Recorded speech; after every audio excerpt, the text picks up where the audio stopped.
Hi,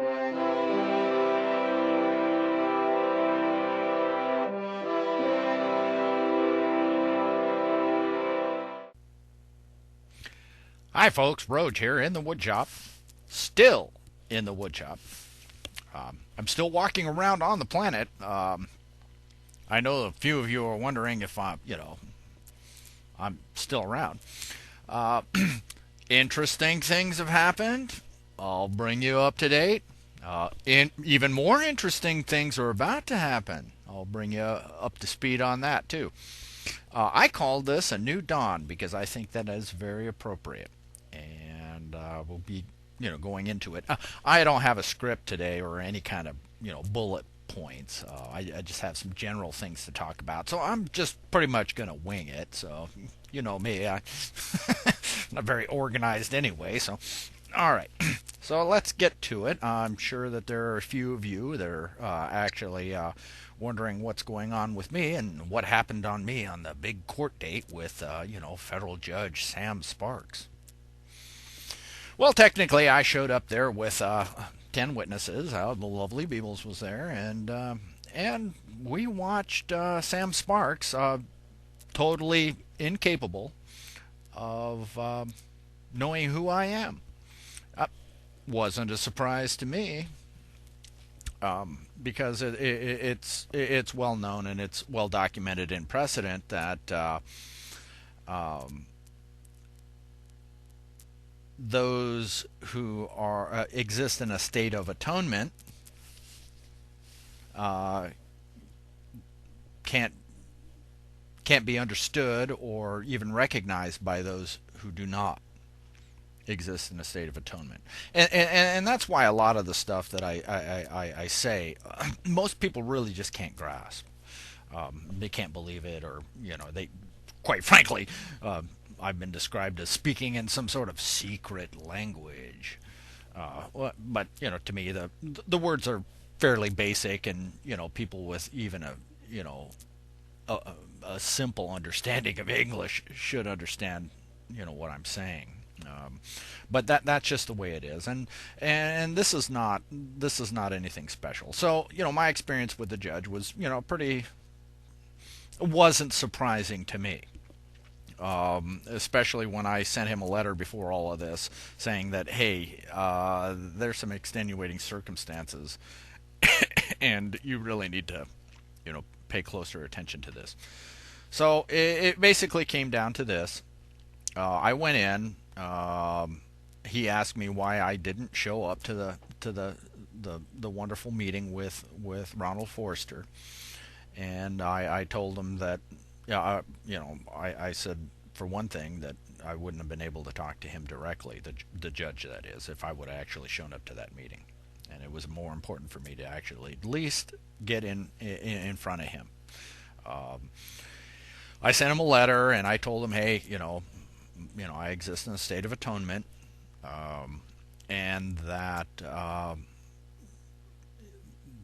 is a fairly significant extenuating circumstances when it comes to fictions of law, which is the realm that a federal judge operates in. And of course, what I got back from the judge was, "Oh man, you better really go now," and or what he said was, "It is likely that I would, be imprisoned or fined." Of course, the use of the word likely means, to me, I mean, I can take that as being prejudicial. So he'd already decided that fiction did apply.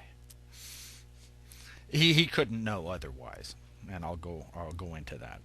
So I showed up, and, of course, I tried to explain to him why I didn't show up. Of course, the judge can't listen. He's unable. He has a disability.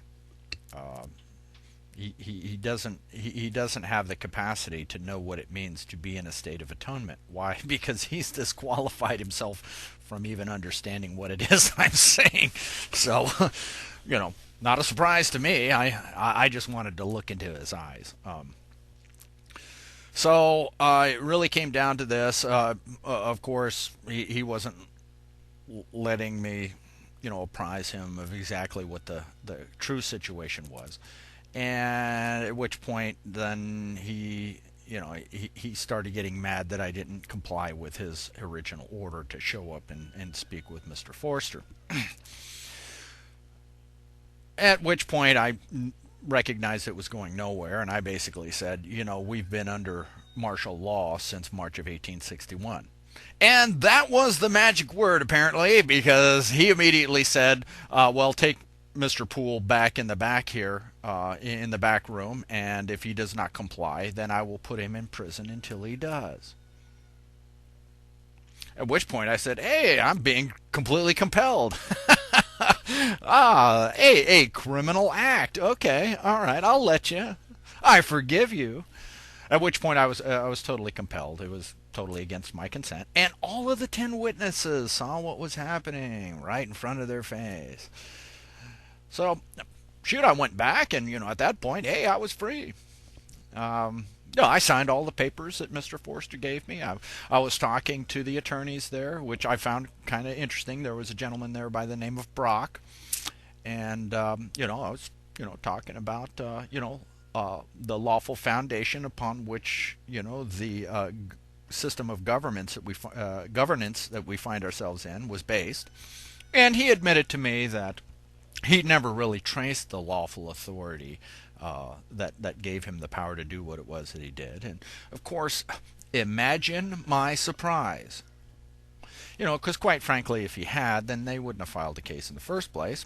And I did meet Mr.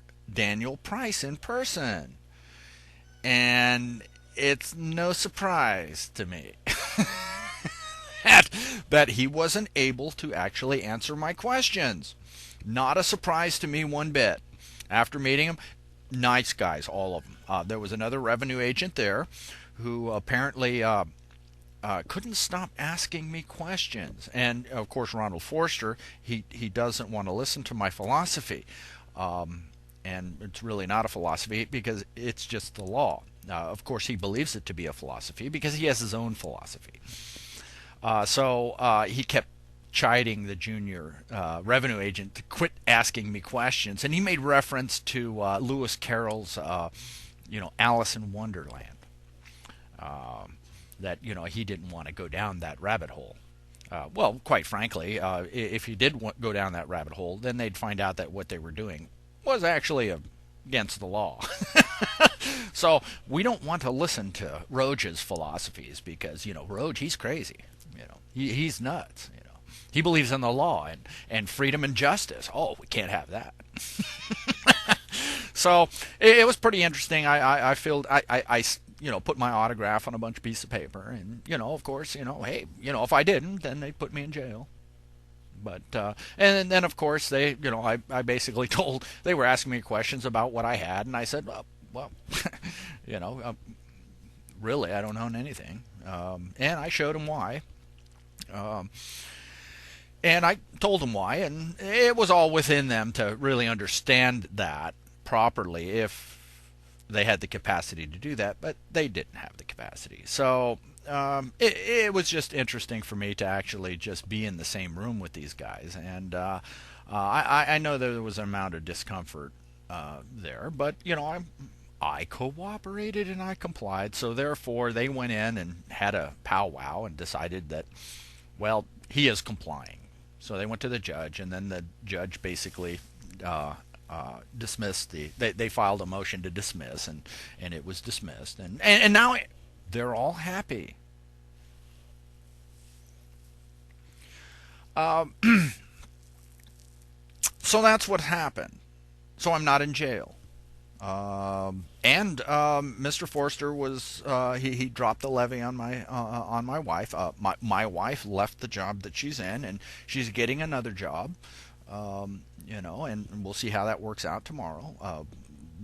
To me, I don't see a reason why she shouldn't enjoy that new job. And oddly enough, it'll be with a company that does law enforcement equipment supply. So since we all of a sudden know all kinds of law enforcement officers here in Texas, in this area, then I think it's a good fit. So I think she'll do very well.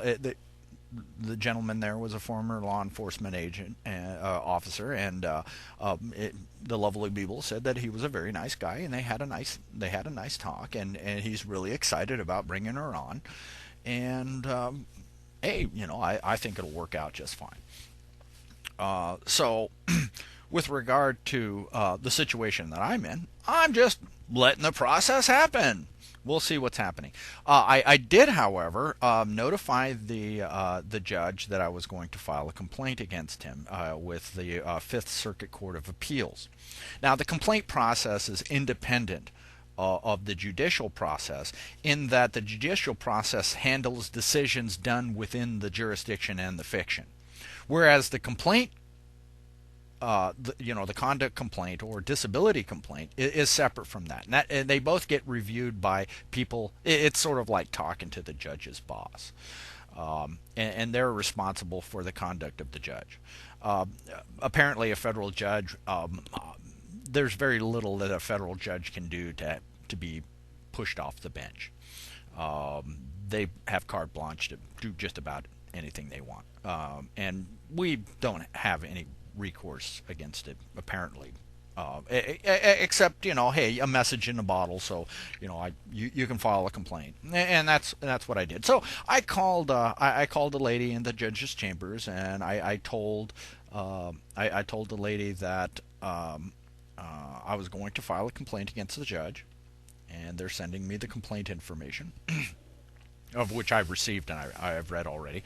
And then I told her, I says, the judge is free to contact me regarding the complaint. However, I will not tolerate any disobedience. At which point she says, well, I'm calling the federal marshals. And I said, okay, that's fine, and you have a nice day. Apparently, expecting obedience from a judge is an inappropriate way to speak to a federal judge.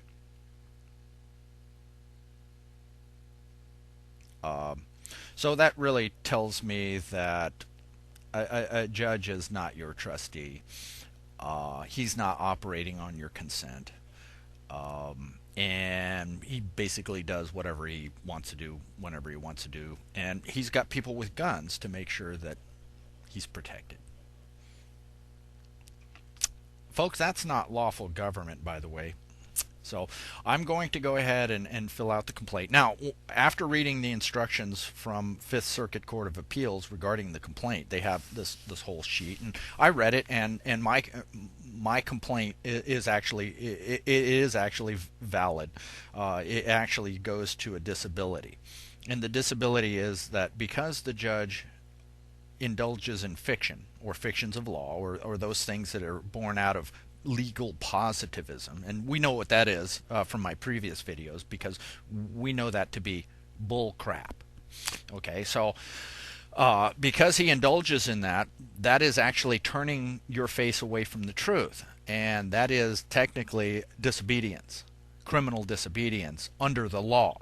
When you do that, you render yourself confused, and you are not in a state of atonement or being of one mind. You are confused. So therefore, he's not going to hear anything that I'm saying, because me, I am atoned, and I don't exist in a state of excommunication. I commune, and I'm able to understand what I'm being instructed to do. And anybody can do it as soon as they turn their face to the truth and decide that they're not going to give fiction power over them, which basically is the first commandment: have no other gods before me. That's basically it.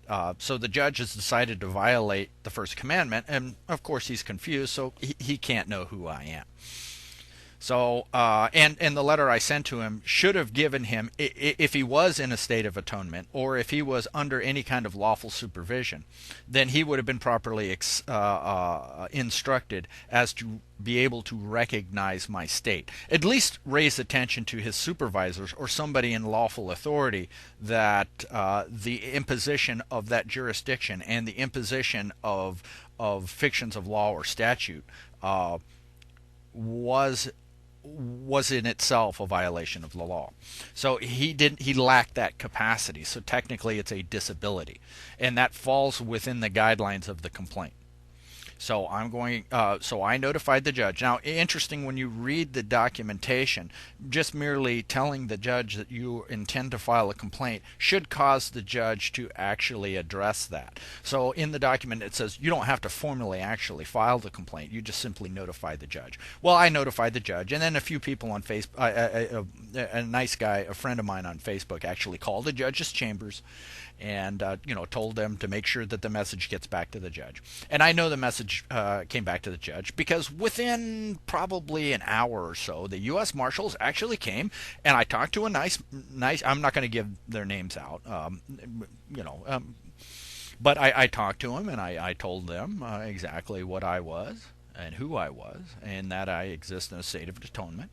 And when they asked me, and they told me that what I said to the judge was inappropriate, and then they wanted to know what I meant by that, I says, well, I told them that I exist in a state of atonement. And I says, I'm not talking about being disobedient to me. I said it's according to Romans 13, let all souls be subject to a higher power. So his disobedience has nothing to do with being disobedient to me. He's disobedient to that which has the lawful authority over him.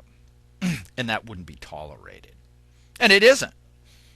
You want to do that, the judge is free to do that. However, it will mean that there are consequences for that disobedience. One of which is blindness to, me and my state. So I told him I was a living church because I am the spirit that resides in this flesh body. And I explained it to him. And oddly enough, the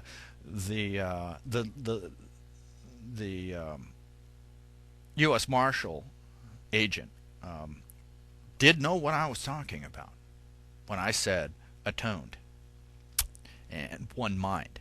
He knew what that was. So I spoke with him, and I told him that I'm in no way here to usurp the system. In fact, I am here to affirm the system and make sure that the system and the system's integrity is maintained, lawfully maintained, and that we were all on the same team, and that I am in no way attempting to create an outrage here. I don't believe that me exercising my rights is an outrage. So what happened? They apparently they went back, and he was going to apprise the judge of my questions and answers, and he felt very satisfied. And I quite enjoyed our meeting. There were two agents in the car. I sat in the back of their car. It was a fairly nice car. They should have cleaned it up a little bit because it was kind of dirty. But hey, I'm Roage. It's okay.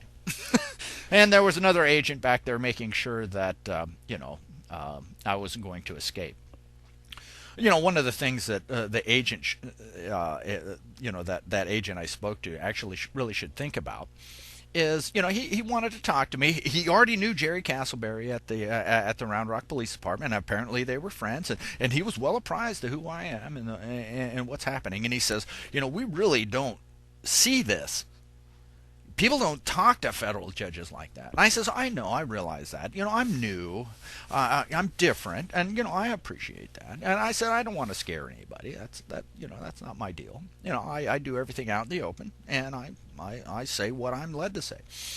And apparently they decided that I wasn't a threat. And he did say that I was quite articulate, and seemed competent to him, and I appreciated that, and I was friendly. One of the things you should think about too is when he asked me, hey, would you like to meet with me and stuff, and I said, yeah, it's not a problem. And we met in Bledsoe Park, and we spoke.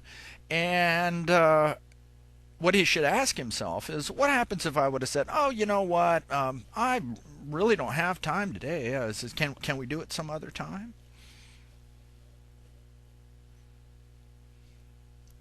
See, if I would have responded that way, I'm pretty sure that the guy that was parked down the street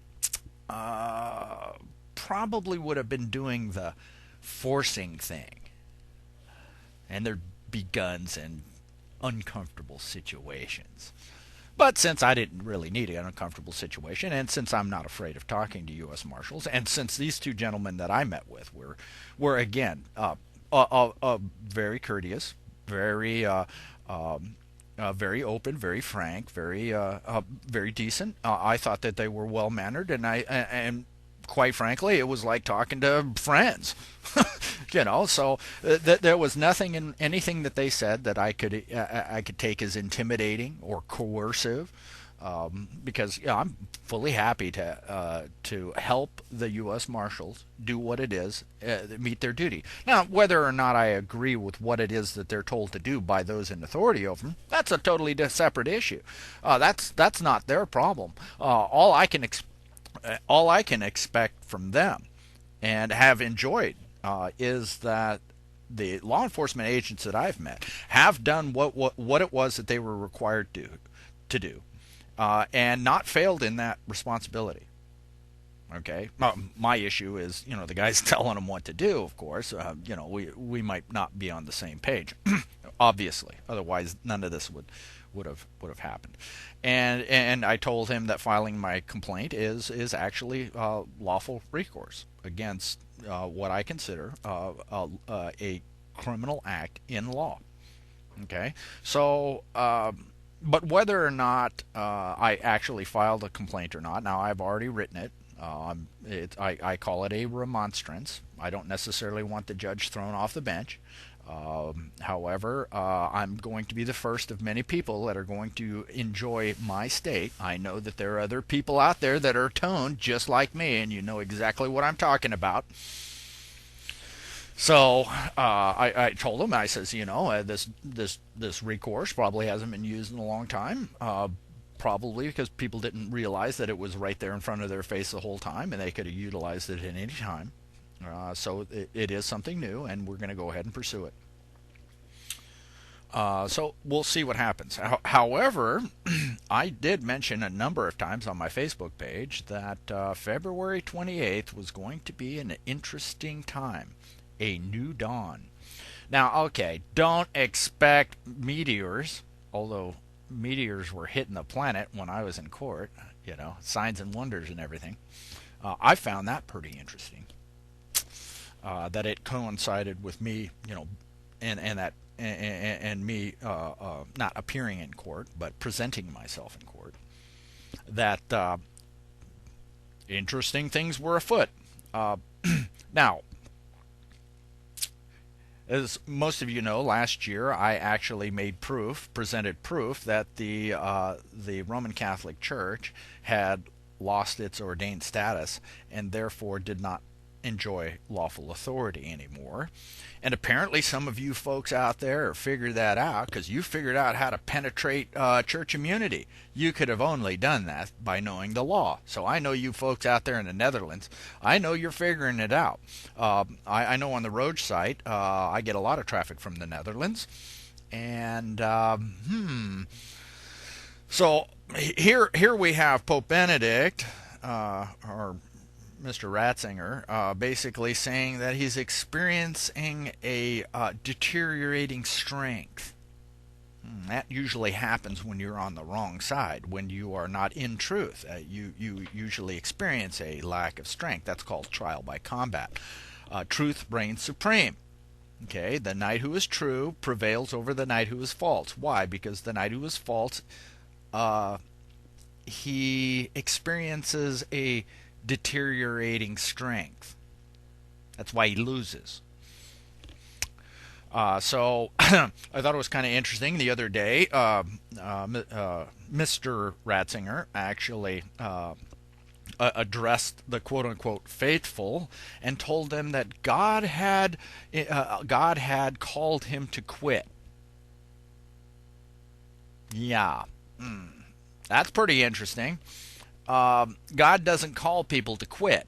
God calls people to stand up for themselves, and that's how they're led to do things. They're not led generally to stop doing what it is that they're doing. That's not the way this works. So, quite frankly, that was an admission to everybody who was paying attention that the church and Mr. Ratzinger were not ordained, and sufficient amount of pressure was put on Mr. Ratzinger that he could no longer perpetuate the deception. So they're going to get another one. And I don't know if you believe in the prophecy of Fatima or Fatima, but they say there's supposed to be one more pope. You know what? I'll see it when I believe it.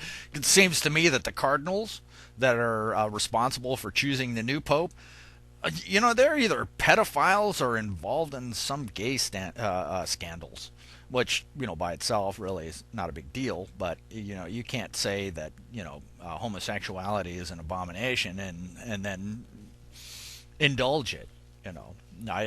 That to me is the height of hypocrisy. I mean, if you're going to be telling people what's wrong and right, then we would all expect you to actually follow, what you're telling people. So, they pretty much, off the reservation there. The whole thing about the gay issue itself is I don't care. That's between you and you. As far as I'm concerned, why does it bother me? It doesn't involve me. Hey, live your own life. I mean, learn your own lessons. If that's what you're supposed to do, there's nothing you're going to do to stop it anyway. And for me, I'm not going to sit there and say, oh, well, you should be doing that. Yeah, well, I shouldn't be doing, they probably believe that, hey, I shouldn't be doing what I'm doing. It really doesn't matter, because I'm going to do as I'm led, and they're going to do as they're led. That's just the way it works. All is as it should be. So anyway, we're going through this. I'm looking at Mr. Ratzinger, and I'm looking at, curiously enough, the evening of the 28th, which to me is not a surprise, and to me is not an accident. And just for review, the whole reason I am the way I am is because in 1999 I decided that I wasn't happy. I asked the question why I wasn't happy. I was shown that I didn't enjoy remedy recourse and I didn't enjoy due process of law. Well, in essence, I didn't enjoy the benefits of lawful government. Okay, that was the reason. And that actually occurred and that had existed since roughly April 19th of 1993, and you can figure out what happened on that day. That was when the Branch Davidians were all burnt up and tortured to death, and that was the first overt use of the military against civilians. Okay, non-combative civilians. Okay, now in the Randy Weaver in Randy Weaver, most of the people that were in I believe probably all of the people that were with Randy Weaver were all combatants. They were vengeful, of course. There is consequences for vengeance. I mean, if you want to be mean and if you want to shoot at people, or if you think that guns are going to get you out of your situation, then there's a lesson for you there. However, in the case of the Branch Davidians and in the Waco, there were non-combatants there. There were a lot of non-combatants. Okay, the women and children were not out there pointing guns and shooting at people. Okay, the law enforcement officers had a responsibility to protect those people, and they failed. Okay, so wow, that's a denial of remedy, recourse, and due process of law. Losing your life without 12 people saying, hey, he needs to lose his life. You don't do that in a lawful government. Okay, so that was the first time it happened, that the military was used in that way. At which point it didn't rise to a sufficient level of outrage, and of course, hey, we decided that that's the way we're going to be treated. So if you're wondering why the Patriot Act had to happen and why the particular abuses are happening, it's because we weren't outraged sufficiently about that to actually make sure that that crime was actually punished. Or the perpetrators of that crime were actually punished. So we basically set the rules at which we were going to be treated according to the Golden Rule. Okay, that incident is actually what started that. That incident oddly enough, began on February 28th of 1993. On February 28th of this year, it will be 20 years exactly to the start of the Waco siege. That's when it started. Now, oddly enough, Mr. Ratzinger is going to be leaving office on the 28th of February. Now, the end of the Waco tragedy occurred on April 19th, and the fire was estimated to have started around 11:30 a.m. That's when I was fired. That's when all of this 13th or 11-month saga for me actually started occurring, where I became, now finally faced a federal judge who really should have, should be, at least supervised by lawful government, okay, to protect my rights in some form. So that's when that began, on April 19th at 11:30, exactly 19 years from the beginning of the Waco, the end of the Waco tragedy. That's when that began to me. That's when the gross deprivation of remedy to the law and recourse to the law and due process of law was denied those people, which that's exactly what happened to me also. So this has been playing out for 11 months. So here's something that'll probably blow your mind. Mr. Ratzinger became Pope on April 19th of 2005. What are the chances? Well, if you live in a deterministic universe like I do, the chances are zero, as all things happen for a reason. Should be a very clear indicator. If you want to run the odds on that, okay, you're talking about a pretty big number. I'm not going to do the math. Okay, especially when you start relating it to my own individual experience, and the fact that last year I basically made the proof that the Roman Catholic Church has lost its ordained lawful authority, and wow, lo and behold, that's playing out right now. Now, on February 28th, he's gone. There's no sovereign. I mean, it's not a real sovereign anyway, because I demonstrated that the Pope cannot be sovereign because it's not lawful. The church is not behaving in a lawful way. Now, that leads into something else.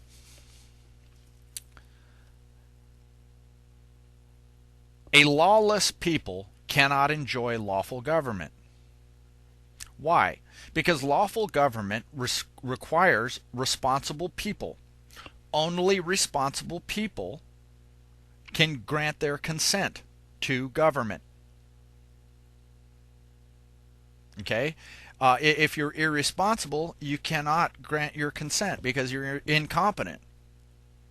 You're irresponsible. If you're irresponsible, you cannot enjoy lawful government because lawful government requires consent. All right, so technically, we're viewed as being incompetent. Incompetent people can't enjoy lawful government. Somebody has to take care of you because you're irresponsible. That's just the way lawful government is. That's why quite frankly, we didn't have, here in America, we didn't have the capacity to keep the lawful republic. Because why? We were irresponsible. So the War of 1812 pretty much settled that. Any illusions of a republic went out the window. And then the illusions of state sovereignty went out during the Civil War. The states themselves couldn't enjoy lawful government, so therefore it was just the illusion of state sovereignty. That was reconciled in the Civil War, and after that we've been technically rendered incompetent and treated as incompetent and insane, criminally insane. The problem is the guys that were taking care of us were as insane as we are, and I can demonstrate that. Now, before we can actually enjoy lawful government, we really need to understand what lawful government requires and what lawful government is, and how to actually recognize the difference. One, lawful government gets its power by the consent of the people. That means the people have to have sufficient numbers who are responsible and, quote unquote, atoned, such that they can know the law. Okay? Now, what does that mean? Well, that means that the government derives its power from the people and not the other way around. Okay? Lawful government does not need to rule by fear. Okay? Why? Well, because it has the consent of the people. The people know the law, and the people can see that the agents and the public servants are abiding the law, and therefore the people can enjoy a protection of their rights. A lawful government protects the rights of the people that it governs. An unlawful government deprives the people of those rights. Why? Because in lawful government, the consent of the people would not consent to a deprivation of their rights. If they don't consent to a deprivation of their rights, the government, which derives its power from the people, doesn't have the power to deprive the people of the rights. So a lawful government doesn't even try to deprive you of your rights. Why? Because to do that would be to do it against the consent of the people. The people would not consent to it, so therefore the government wouldn't have the power. Wouldn't have the power. It would be unlawful for a lawful government to deprive you of rights. Now, the government has power because you consent. And as long as the lawful government is protecting your rights, then you consent. We're not in that. When I have a federal judge tell me that I'm going to comply with whatever he says, or he's going to put me in prison, that's not lawful. Just not lawful. It's criminal. Under the law, it's criminal. Hey, don't make no mistake. All is fair in fiction. Okay? If you're going to deal in that which is false, hey, anything can happen. The problem is apparently the judge cannot distinguish between what is true and what is false. He has a disability.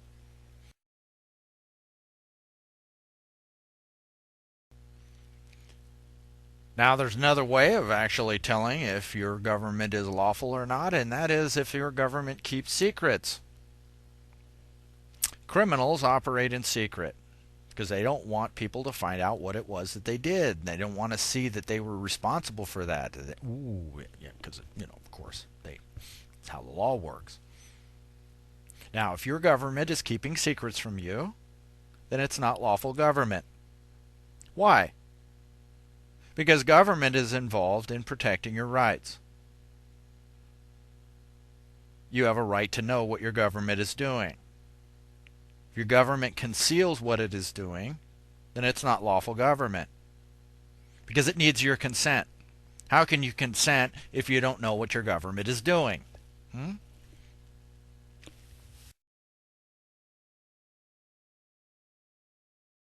All right. So we're looking around at a infringement of rights of the people by all governments on this planet, and it's not lawful. Okay, it's not lawful. So we're dealing in fictions. Well, fictions cause suffering. Look around, you can see it. So how do we even hope to expect to have lawful government if we don't even understand how it works? You see, folks, you can't rule by fear for very long. Because a government that is founded on fear has to use ever more increasing levels of fear to maintain control of the population. At some point, the population being controlled by fear hits a critical threshold.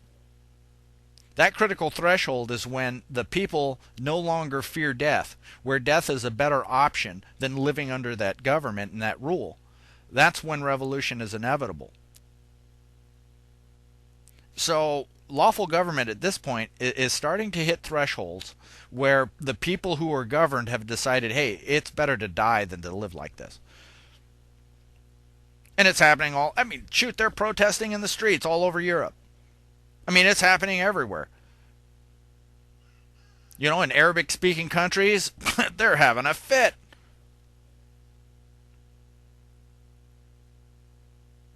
So, you know, here we are. What my experience has proved to me is there is no lawful government that can respond and provide me remedy and recourse to the law and due process of law. There is no lawful mechanism. Now, if there was a lawful mechanism, this wouldn't have happened, and I probably would have a nicer woodshed. Okay?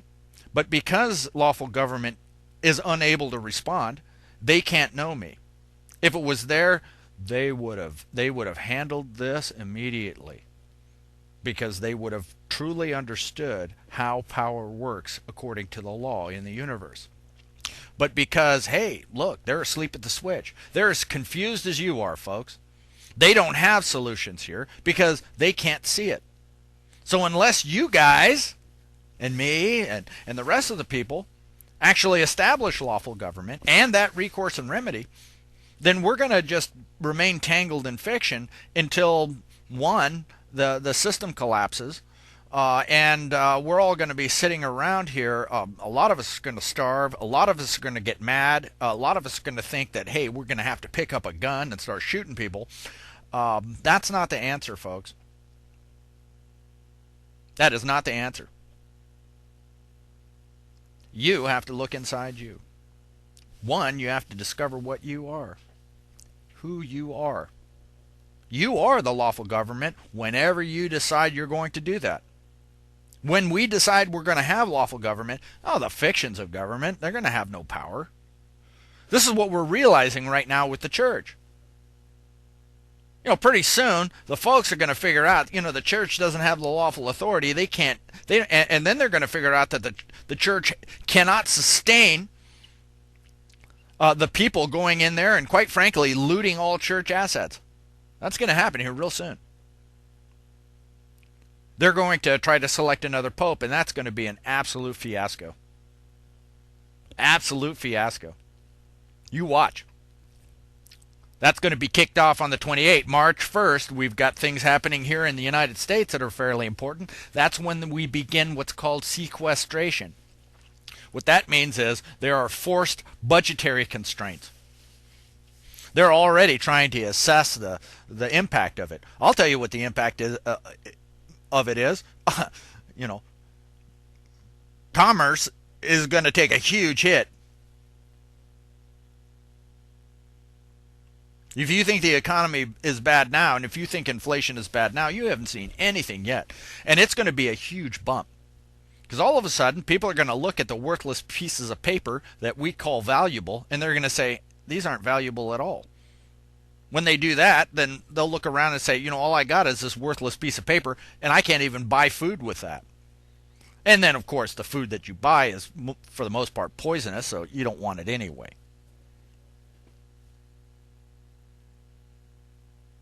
So, what I've gone through is, instead of taking somebody else's word for it, I actually went through the process, and I've experienced it directly and proven, at least to myself, that lawful government does not exist.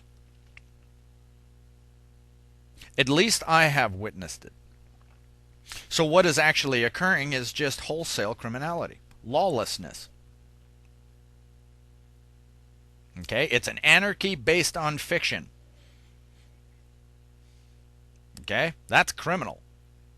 Anarchy itself, we don't require government per se. Anarchy isn't lawlessness. Okay, laws still exist. Why? Gravity still works. You put your hand in the fire, you still get burned. If you kill somebody, chances are somebody's going to kill you back. Those are the laws. They don't go away just simply because we don't have a government. But what we have here is lawless lawless anarchy. It's based on a fiction of law. That's just basically a criminal act. And because there, very nearly everybody believes that that fiction actually has power, then we don't know that we're victims of a crime. If we don't know we're victims of a crime, it's as if no crime has occurred. However, there's a witness that has concretely witnessed the crime and understands that he is, quote unquote, a victim. I don't believe in the whole victim thing, but in duality, I could be considered a victim of a crime. Me. Or any of you out there too that are similarly atoned.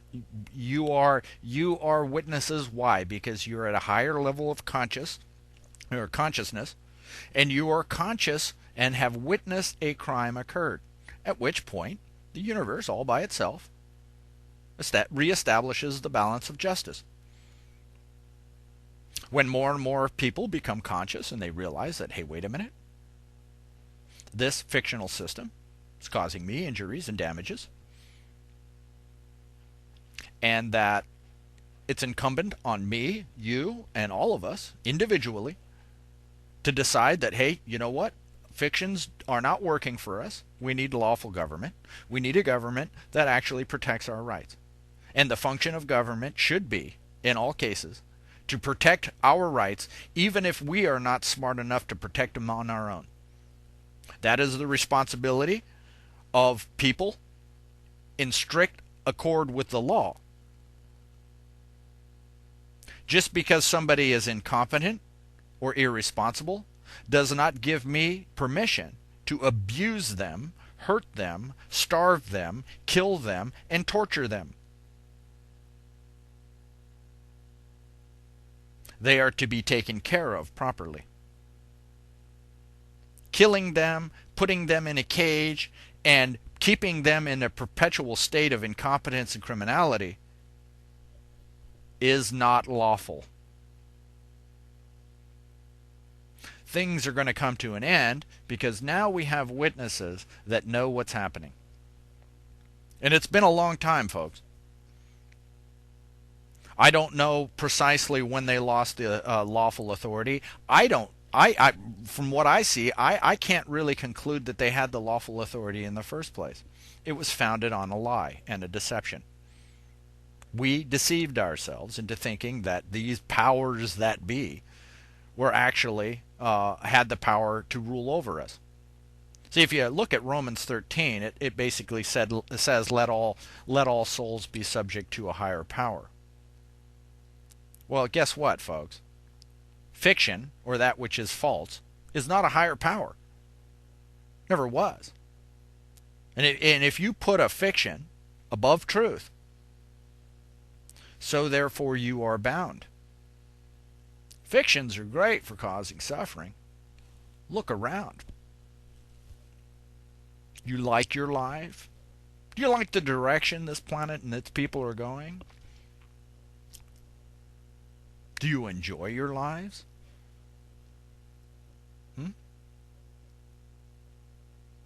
Get a good whiff. What you're experiencing, and it was a great lesson, we experienced a world without lawful government. If we exist without lawful government, we can expect to suffer. And we did. And the suffering started right away. So now the question is, all right, will February 28th be unnoticed? Not in my experience. Because quite frankly, that will be, to me, a drop-dead date. Okay, it's been about 11 months.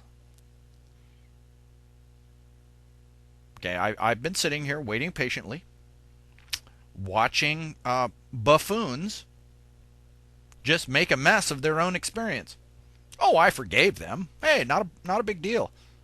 However, the consequences for what they did doesn't mitigate that. Not mitigated simply because I forgive them. Oh yeah, I forgive you. So what's actually happening here? Okay, and really, is there a metaphor to describe, where most people are? Yeah, it's a great metaphor. Uh, you take a man. He's standing on a cliff. He sees the cliff. He knows it's dangerous. He knows what happens. So he decides, hey, I think it's a good idea to throw myself off this cliff. Knowing full well, willfully, that he was doing so. Now, many of us are free falling right now. It's not a matter of time. I mean, it's not a matter if he's going to hit the ground. At which point, that's it. Right? It's not a matter of that. It's just, where will he be when he hits the ground? However, he's tumbling, falling. At some point, that he's gonna hit the ground. However, if you're not aware enough, you don't realize that that man is wearing a parachute. Now, either he's paying attention and he's conscious that he's wearing a parachute, at which point he's got really nothing to worry about, or he's where most people find themselves, falling, knowing that they're going to hit bottom, and unable to see the handle to pull the chute. They can't see the ripcord. Well, many of us are going to hit the ground without pulling our parachute. On is the parachute. It's your only parachute, folks. And if you do not realize on is there,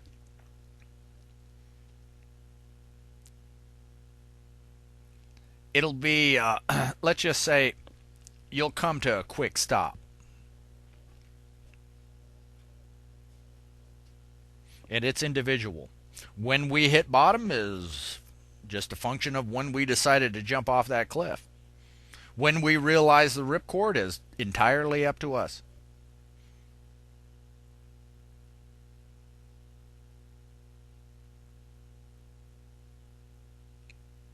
But we will all hit the ground.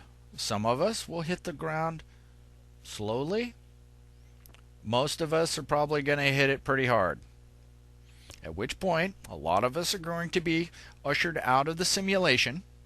At which point, we'll be able to review our experience and say, oh, okay, I understand why that had to happen. Some of us will be able to understand what that was before. We'll see the ripcord, we'll pull our chute, and we'll glide down and touch the ground. But we're all going to touch the ground. Some of us are going to get it on the way down, floating using our parachutes. Others are going to get it after they hit the ground, at which point they don't matter to those that have parachutes. So quite frankly, on the 28th, I will be enjoying remedy and recourse.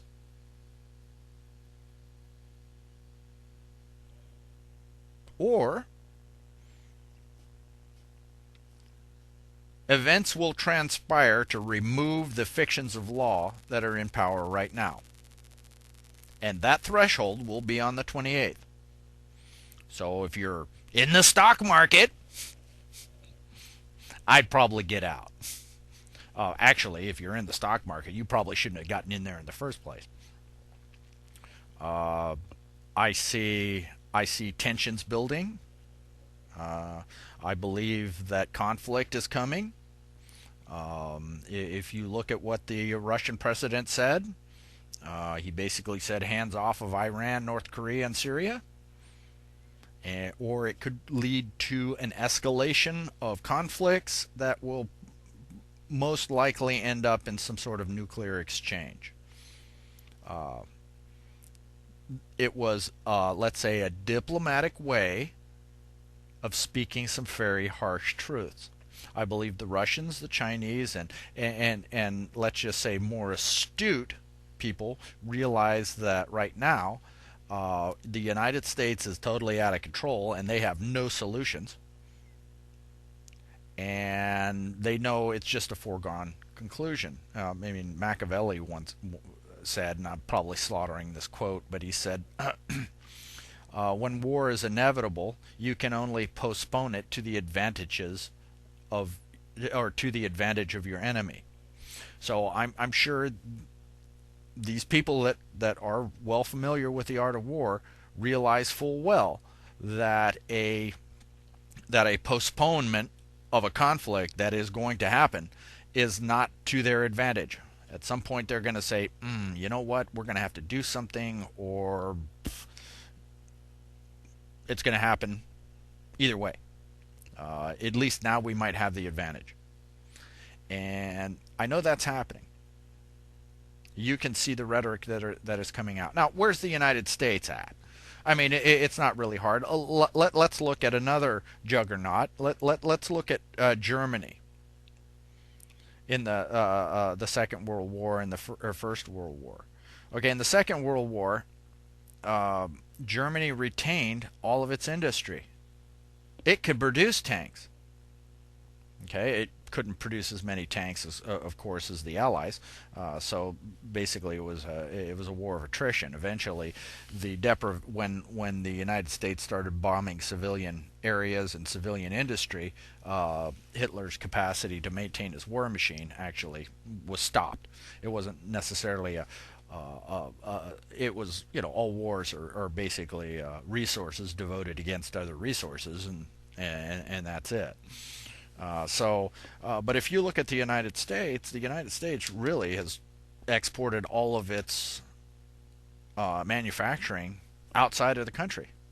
We couldn't produce a tank by ourselves if we wanted to. I mean, the components, the sophisticated components, the electronics, not produced here. I mean, the microprocessors might be produced here, but you got a whole host of other things that are not. Okay, we don't produce that stuff anymore. All right, so we cannot sustain the war machine we have right now. Oh, we can create small arms, but the other countries still retain their industrial capacity. Germany had a huge advantage in that it retained its industrial capacity, and it could support its war machine. We cannot. How dependent is the United States on its technology? Without it, they're done. Chinese can take the GPS out just like that. You've got soldiers that train with GPS that suddenly now cannot rely on it. Do the soldiers have backup maps? I don't know, but I imagine that there is such a dependency on GPS and electronics that and network connectivity, all of which could be turned off by jamming very quickly. And I know that there's some huge concerns now that the Chinese were prudently actually put many hardware backdoors into all of our technology. That means our routers can be accessed directly. All of our systems could be accessed directly. It's a walk-in. So now the Pentagon the Defense Department is realizing that, hey, wait a minute, somebody's going in and just walking into our systems. In fact, they're probably walking into the systems anytime they want, and the people here in the United States in government don't even realize that they're even there. It's totally transparent.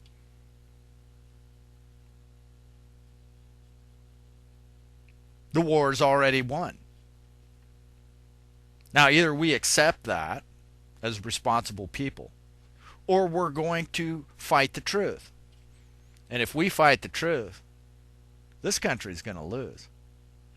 The people of this country who think that this isn't reality, you're going to suffer. And in large part, the victor doesn't even need to fire a shot or defend himself. It's going to be us, the confused, that are going to annihilate each other. You look at where our military is. Afghanistan, we got some in Iraq, we got some in Africa. You know, it ain't a good idea to put all your forces in the middle of a desert if you can't support it, if you can't get fuel to them. They're dead.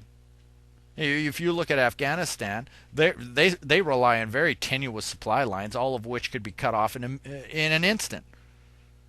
Tien Bien Phu. I mean, you know what you do is you isolate the military force, then you cut off its supplies. Then it's just a matter of time. You don't even have to shoot them. Eventually, they'll starve to death or give up. The United States, look where we get our energy from. Nobody's going to back a loser, folks. The United States is a loser. Well, that's not a loser, it's a lost. You either face that fact. You're going to resort to violence? Oh, good luck with that. Let me know how that works out. And as far as you folks that think you have the lawful authority, you haven't been able to prove it yet. I know that you don't have the lawful authority. I've proven it. In fact, you've proven it to me.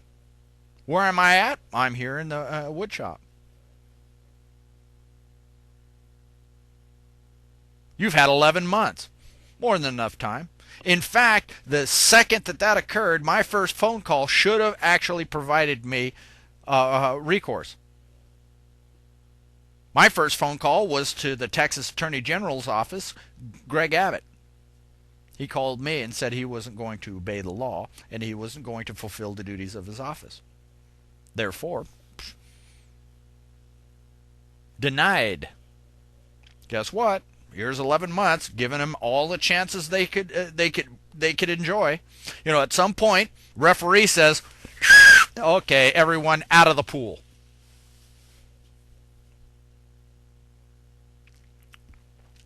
See, my father's family, their name was Fool. Now, it sounds like fool. It's P-F-U umlaut L. Fool. Not quite fool, but hey, you know what? Fool is a powerful card in the major arcana of the tarot. If you look at that image, it's an image of, this guy with a knapsack on his back just stepping right off the cliff. Now, the fool isn't stepping off the cliff because he's stupid. See, the fool is not afraid. He knows. He's reached a high level of mastery. He knows he doesn't have to worry about what happens. So he steps off the cliff. There's no fear there. He knows exactly what he's doing. He's just not afraid. And what was the function of the fool in the king's court? The function of the fool was to speak the truth in all things. Uncomfortable truths. His responsibility was to demonstrate to the king that the king was in error. If the fool does his job correctly, the king realizes his error. So far, the king hasn't realized his error. The king's going to realize that very quickly. Because a king that does not respond to his subjects is not king. A government that doesn't respond to the people it governs has no lawful authority. Therefore, it has no power. Without lawful authority, there is no power. Oh, we have the illusion of power. And how is that illusion maintained? Fear. And when we lose our fear, then we don't give our power to this fictional government anymore. Then things will change. But not until. Hopefully, you folks have been following along with what I've been doing, have been able to come to the same conclusions that I have. And whether you do or not really doesn't matter in my case, because I'm just happy to be here. And I love this game. I mean, I really do. I really love this game. It's it hasn't been a boring roller coaster. It has been exciting. It has been interesting. And man, have I ever learned a lot. You know, everybody decided they were going to go in one direction, and I decided to go in a different direction just to see where it'd get me. They all ended up in one place, and I ended up in a different place. So, you folks that work in law enforcement, like like we really need you. I really need you to make sure gravity works. Uh, you folks in law enforcement, that when you finally realize that you are the ones that are protecting people who have decided that molesting little children are a good thing, and you're actually complicit in that and responsible. When you decide that you want to support lawful government, then you come on over here and I will tell you what you need to do. If you want to subject yourself to their authority, that's fine. Or if you want to subject yourself to my authority, that's fine. However, you can bank on the fact that if you subject yourself to my authority, that I will do anything, everything, and anything in my power to ensure that your rights are protected and that your rights aren't violated. Instead of what I experienced with a federal judge who violated my right of way.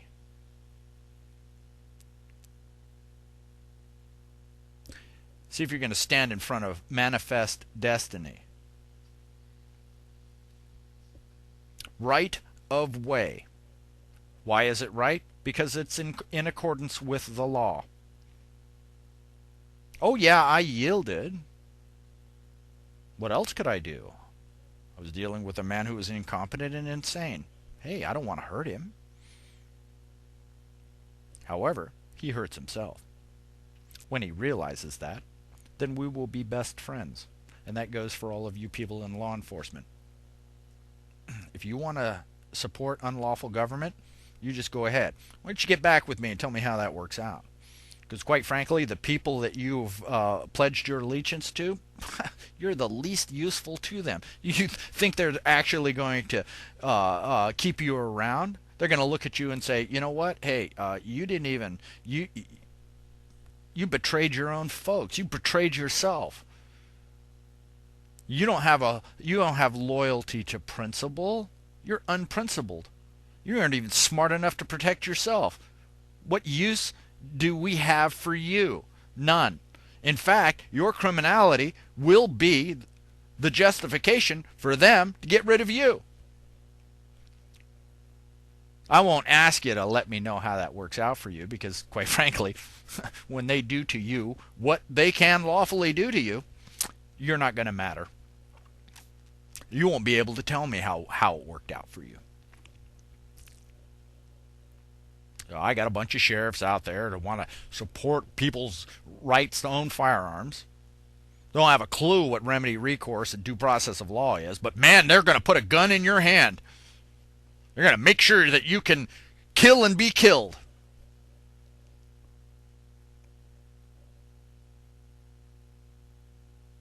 Protecting rights, they don't have a clue. They don't even know why it's important. They have no concept of what a lawful government is. Therefore, they can't enjoy a lawful government.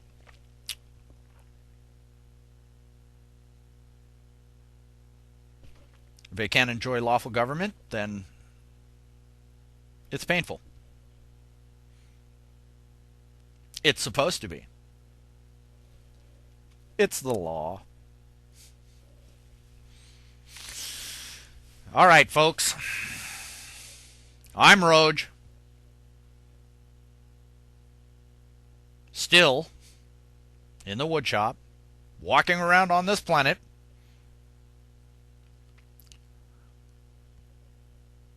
I haven't found a responsible man in government yet. Didn't expect to. This is about proving.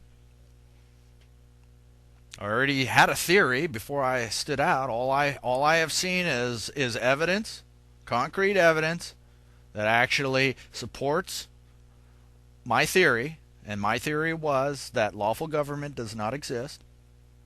And all I have seen is an actual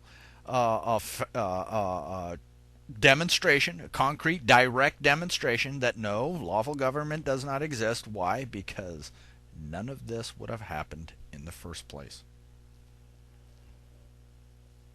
But I have a feeling there's other of you people out there, there's others out there right now, they're starting to get a clue. Faster we each get our own clues, get it all straightened out in our own experience, then we'll find out that there are no enemies. And when we decide to have lawful government, there will be nothing to stop it.